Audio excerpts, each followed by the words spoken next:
I opened my eyes. An endless ocean of black filled my vision. I blinked, trying to cast away the darkness, but the veils of blackness still loom over my body. I try to move, but a cold wall, inches away from my face, pins me to the ground. Distressed, I stare into the empty void pressing down on me. Questions start to form in my mind. Am I asleep? Have I gone blind? Am I dead?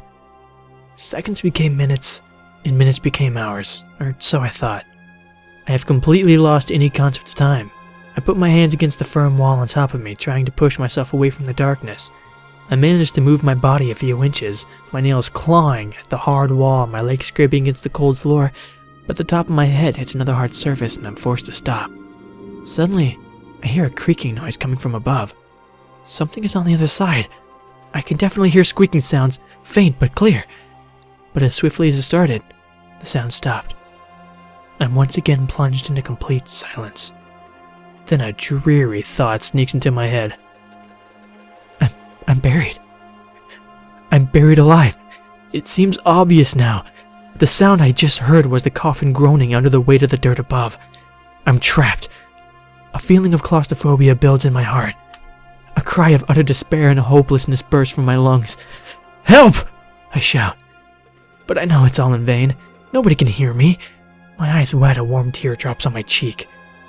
I didn't want it to end this way. I had dreams, family and friends. I had my life to live. But my cruel fate stripped everything away. I close my eyes and pray for my torture to end quickly. After an indefinite amount of time, I begin to drift away, my existence slowly washing off the face of the earth. But then I heard a sound. At first I can't determine what it is, but slowly I recognize the familiar whooshing sound of a strong breeze. I must be closer to the surface. A new hope is planted in my heart. I start yelling again, hoping to catch the attention of anyone passing near me. Suddenly I heard a loud thump. The roof of my coffin bends inward, the cold surface now pressing down on my face. I turn my head sideways to allow breathing space. Something has fallen on my coffin. Is it dirt about to crush me? No, it can't be.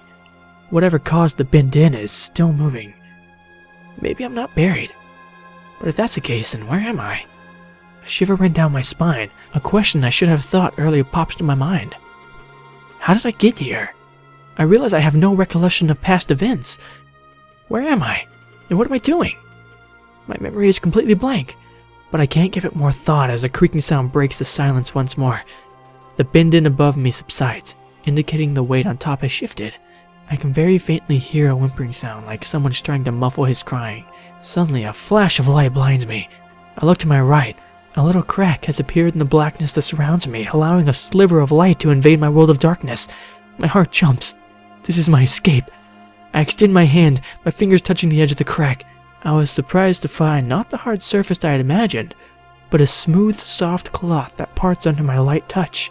I push with my fingers the velvet-like material apart, creating a hole big enough for my hand to fit through. With another push, my hand exits the dark prison and enters the world of the light. The fresh air cools my skin while I blindly explore my surroundings with my hand. At first, my palm lands on a cold surface that seems to extend beyond my reach, but moving my hand up, I again come in contact with the soft material. I grab onto it, trying to determine how far up it goes. I start climbing up the cloth with my hand, but almost immediately my fingertips reach the edge of a strange fabric. I grab onto it, trying to determine how far up it goes. I start climbing up the cloth with my hand, but almost immediately my fingertips reach the edge of the strange fabric. Suddenly a high-pitched screech pierces my ears. Mommy, Mommy! After a few seconds, I hear a door opening. What is it, sweetie? A monster under my bed.